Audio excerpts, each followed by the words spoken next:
Bismillahirrahmanirrahim.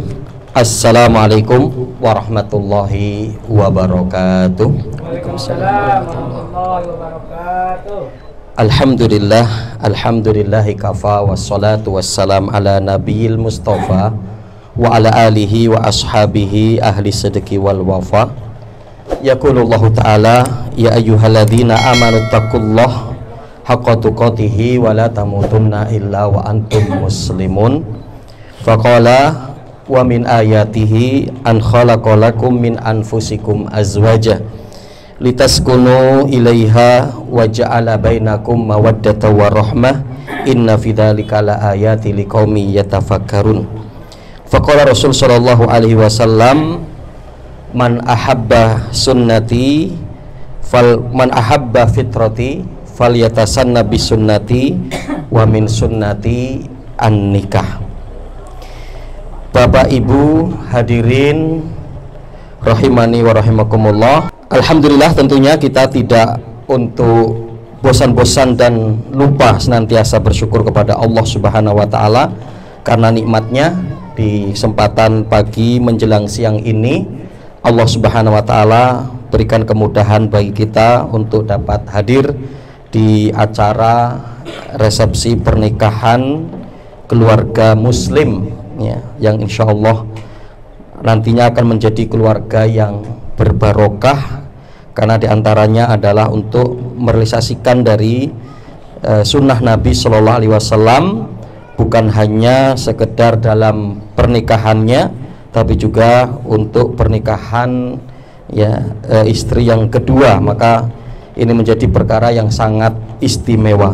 Salawat dan salam semoga tak tercurah atas Nabi kita Muhammad Sallallahu Alaihi Wasallam, pada keluarga beliau, para sahabatnya, tabiin, tabiut tabiin, dan orang-orang senantiasa komitmen dalam menjalankan sunnah beliau sampai datangnya hari kiamat kelak. Allahumma la sahla ila ma ja'altahu sahla wa anta taj'alul hazna idza syi'ta sahla. Bapak Ibu rahimani wa rahimakumullah, tentunya bahwa khutbah ini terutama untuk kedua mempelai ya, dan tentunya bagi kita semua karena ini adalah nasihat-nasihat Quran dan hadis-hadis ya Nabi ya Sallallahu Alaihi Wasallam, bahwa semua itu akan bertitik tolak awal dari niat kita ya. Bahkan diantara ketika niat kita di dalam pernikahan ini benar, maka akan menambah keimanan kita. Bahkan Rasulullah mengatakan sempurna keimanan kita yang ketika kita berniat untuk menikah itu karena Allah ya. Rasul Shallallahu Alaihi Wasallam dalam riwayat Muslim mengatakan man a'talillah wa mana'alillah ya, wa habbalillah wa abghadalillah wa ankahalillah faqad istakmalal iman. Karena di mana Rasul Shallallahu Alaihi Wasallam mengatakan barang siapa yang memberi karena Allah, yang menahan karena Allah, mencintai karena Allah, membenci karena Allah, dan menikah karena Allah, maka telah sempurnalah keimanannya ya. Maka keberlangsungan ke depan nanti bertitik tolak awal dari niat dalam pernikahan ini. Maka mari bahwa di dalam niat dalam pernikahan ini untuk beribadah kepada Allah, untuk ya yaitu membangun ketakwaan kepada Allah ya.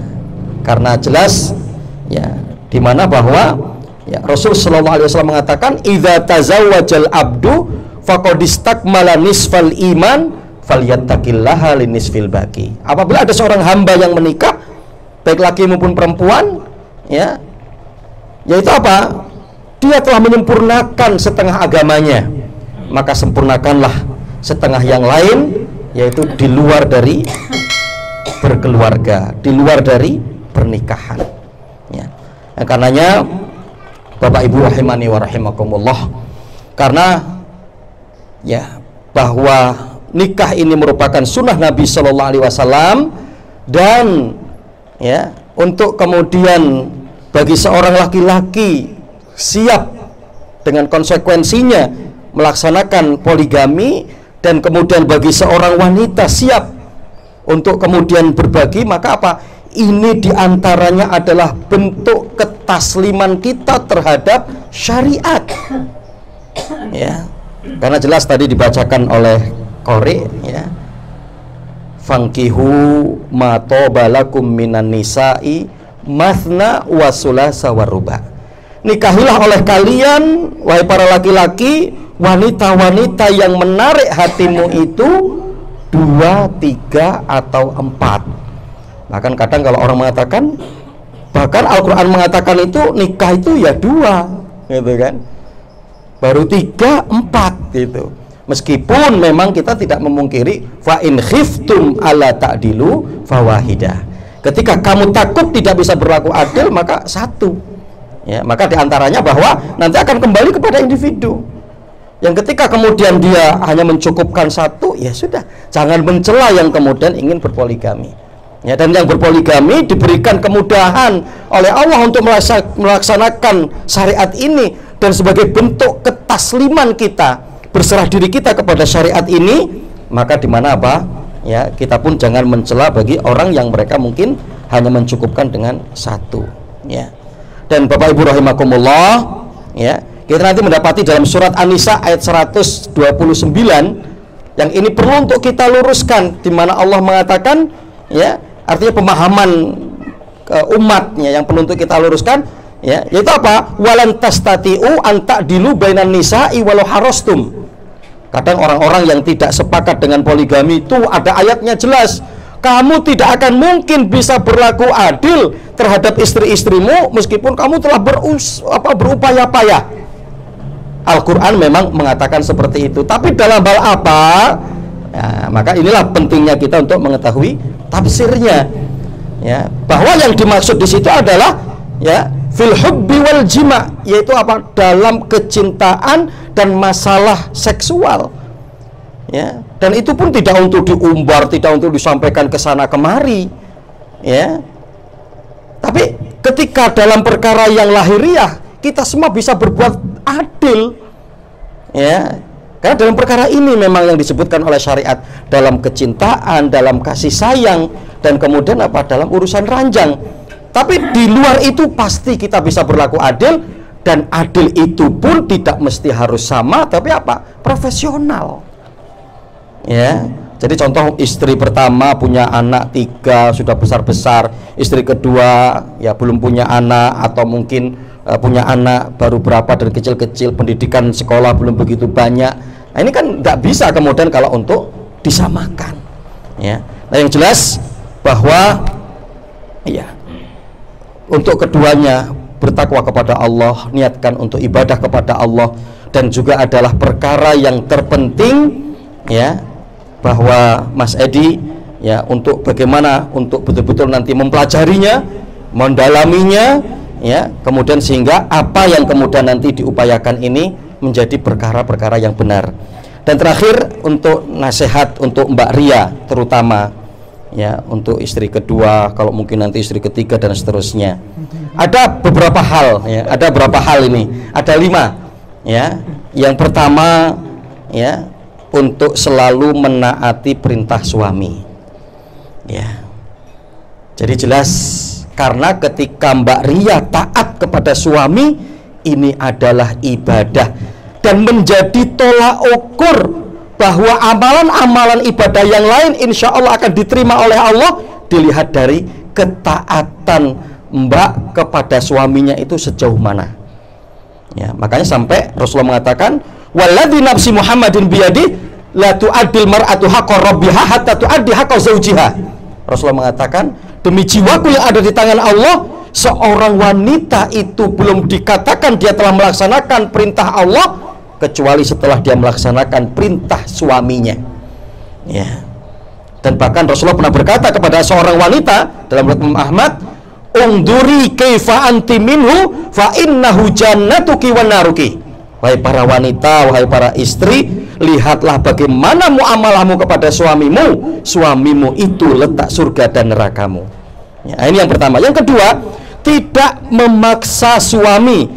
ya, atau tidak banyak untuk menuntut, ya, maka ternyata sederhana. Nanti Mas Edi kalau menghendaki, saya ada buku 45 hari sukses poligami. Insya Allah di situ ilmu cukup banyak sekali yang bisa kita dapatkan, ya. Artinya apa? Jadi ternyata sederhana. Kalau berangkatnya kita untuk syariat, berangkatnya kita bersama-sama untuk ibadah, berangkatnya bersama-sama kita untuk iqamatuddin, untuk dimana kita bersama-sama menegakkan Islam ini sesuai dengan kapasitas kemampuan yang kita miliki, maka poligami itu sebenarnya gak sulit, ya. Poligami itu tidak susah, ya. Akan menjadi sulit dan susah kalau salah satu istri banyak menuntut, harus begini, bahkan kadang ini yang harus dihindari, istri yang kedua banyak mengatur. Nah ini harus ditinggalkan. Justru karena kan seharusnya apa? Yang memiliki kapasitas itu seharusnya kan istri yang pertama, karena sudah lama mendampingi, dan berarti insya Allah dalam kondisi sukses. Kenapa? Karena sampai kemudian suaminya mau nikah lagi, ya. Karena kalau istri itu tidak sukses, setidak-tidaknya suami itu akan trauma. Ya Allah, nikah satu aja kayak gini, apalagi nambah, kan begitu. Karena suksesnya dengan istri yang pertama, maka dia akan nambah, dia akan kemudian menikah lagi. Ini wujud bukti kesuksesan istri yang pertama. Nah, maka untuk Mbak Ria diantaranya nanti untuk tidak banyak memaksa suami. Bahkan bagaimana menurut suami, bagaimana menurut mamas, bagaimana nyamannya menurut mamas, selagi itu tidak melanggar syariat. Yang tidak boleh itu kan apa? Karena Rasulullah mengatakan, ya, yaitu apa? Ketaatan itu, ya, la ta'ata ya fil maksiatillah. Tidak boleh taat dalam kemaksiatan kepada Allah. La ta'ata lil khaliq ya fil maksiatil, la ta'ata lil makhluk li maksiatil khaliq. Tidak boleh kita taat kepada makhluk dalam rangka bermaksiat kepada Allah. Maka ini yang kedua. Tidak memaksa suami untuk banyak, ya, sehingga dengan memaksa suami itu artinya dengan banyak menuntut kepada suami, jangan. Kemudian yang ketiga, untuk paham diri dan untuk sadar diri. Artinya bahwa sadar bahwa saya nikah ini memang untuk istri yang kedua, dan suami saya, mamas, memiliki istri yang pertama, punya anak-anak, ya, dan seterusnya. Jadi artinya kita untuk sadar posisi, ya, insya Allah selagi bahwa semua kita berangkatnya untuk ketaatan kepada Allah, insya Allah akan diberikan kemudahan, ya. Jadi ketika suami itu setiap hari mendampingi istri, gitu kan, itu akan berpahala. Ketika istri ada satu hari yang atau mungkin 2 hari yang tidak bersama suami, disitulah kesempatan untuk beribadah kepada Allah. Bahkan pengalaman dalam poligami itu apa? Ketika kita memiliki berapa istri, ketika kita bersama dengan istri yang satu, kemudian besok berpindah ke istri yang lain, istri itu akan maksimal melayani kita, luar biasa, ya, ya. Jadi artinya yang satu ingin nambah, yang dua juga ingin nambah lagi, insya Allah, gitu ya. Karena luar biasa, syariat ini nggak ada yang kemudian tidak sesuai dengan fitrah, ya. Nggak ada syariat yang akan menyusahkan kita, menyulitkan kita, ya. Maka ada yang bilang, wah Ustaz, berarti kalau poligami ini kita harus banyak uang, kita harus kaya. Enggak, ya. Ketika istri kemudian saya siap berjuang dengan sampean, dibimbing oleh sampean untuk masuk ke dalam jannah, ridho kepada Allah, saya siap. Meskipun harus tinggal ngontrak, meskipun harus kemudian kadang makan kadang tidak, siap. Oh, insya Allah. Nah kalau seperti ini nggak perlu modal banyak nikah itu, ya kan? Ya. Lah, karena apa? Tentunya bahwa seorang wanita itu ketika sendiri dengan memiliki suami berbeda, pahalanya itu berbeda. Ketika makan berbeda, ketika tidur berbeda, ketika sholat berbeda. Maka tetap akan baik ketika seorang istri itu memiliki seorang suami, apapun kondisinya, dan tidak akan terjadi fitnah. Coba kalau wanita itu sendiri, ketika gadis, jalan itu banyak yang nyetokin, banyak yang godain. Tapi ketika menikah, ya, berani-berani seperti itu dihajar sama suaminya, ya. Apalagi ketika kemudian ketika kemudian menjadi janda, itu lebih fitnah lagi, ya. Maka ketika memiliki suami akan terhindar dari fitnah-fitnah yang ada. Kemudian yang keempat, menjaga hubungan dengan istri pertama. Ya. Jadi Bapak Ibu rahimakumullah, nah ini terutama untuk Mbak Ria, bahwa sudahlah, karena kan berangkat kita untuk ibadah. Jangan justru dalam pernikahan ini malah kita mencari musuh. Ya. Jadi artinya apa? Ya, bahwa jangan sampai ya kita terputus komunikasi, terjadi dendam, terjadi cekcok dengan istri pertama dari suami kita. Ya. Jadi untuk rukun, untuk akrab, ya, maka kita dahulukan untuk senantiasa husnudzon kepada Allah. Kita senantiasa untuk kemudian menjadikan bahwa ini ibadah, ini ketaatan. Ketika mungkin suami kita dengan istri yang pertama memang agak terjadi masalah dalam hati kita, bukti bahwa kita sudah mencintai suami kita, tapi kita ingat kesabaran kita akan bernilai pahala. Ketika suami kita bersama dengan istri yang pertama, berarti dia sedang kemudian bersama dengan istri yang pertama, dan itu pahala untuk mbak. Nanti ketika sama kita, maka itu pun akan menjadi pahala untuk kita. Ya. Jadi itu yang keempat, menjaga hubungan dengan istri yang pertama. Ya, tetap mau bagaimanapun kita tidak akan bisa mungkin mengalahkan istri yang pertama dari suami kita. Mereka itulah yang sudah hebat, mereka yang sudah kemudian menjadikan suami kita menjadi soleh, suami kita menjadi taat, memiliki anak-anak yang soleh dan solehah. Yang terakhir, menerima semua keputusan suami. Ya.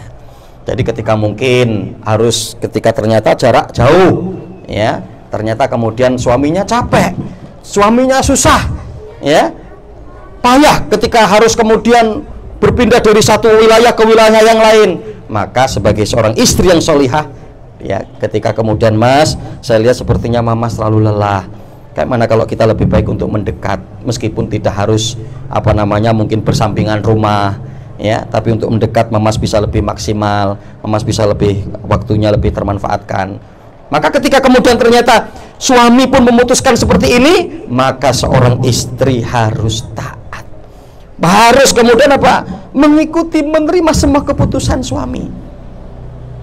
Ya, karena diantaranya bahwa pembagian yang adil, yang saya pahami bahwa pembagian mabit itu di malam hari, bukan di siang hari. Jadi kalau di siang hari itu suami bebas mau kemana aja, ya, mau ke sini. Tapi kalau malam, itu boleh dituntut, kalau tidak kemudian adil. Ya, sehingganya mungkin nanti bisa lebih dalam kembali mempelajari tentang masalah poligami, baik Mas Edinya, kemudian Mbak Rianya, dan kemudian juga mungkin istri yang pertama, sehingga betul-betul bahwa karena ini adalah satu ibadah, ini adalah satu amal, maka tentunya semua itu butuh ilmu. Al ilmu qoblal qauli wal amal. Ilmu itu adalah sebelum berkata dan berbuat. Maka masih kita bisa untuk memperdalaminya. Wallahu a'lam bishawab. Mudah-mudahan ini bermanfaat, ya, terutama untuk diri saya pribadi dan kepada bil khusus kepada kedua mempelai dan secara umum untuk kita semua. Mudah-mudahan Allah mudahkan segala langkah kita, Allah mudahkan segala niat baik kita, dan Allah akan kumpulkan kita bersama di dalam jannahnya. Amin ya rabbal alamin.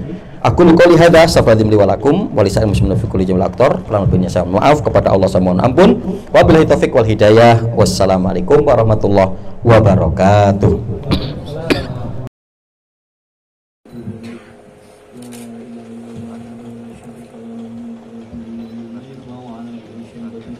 Bismillahirrahmanirrahim. Saya Adil Muhammad, adik dari kakak saya Ria Purnama binti Bahtir Johan, saya nikahkan kepada Bapak Edi Junarto bin Karyono dengan mas kawin emas 10 gram dibayar tunai. Saya terima nikahnya Ria Purnama binti Bahtir Johan dengan mas kawin emas 10 gram. Gimana saksi? Alhamdulillah. Alhamdulillah.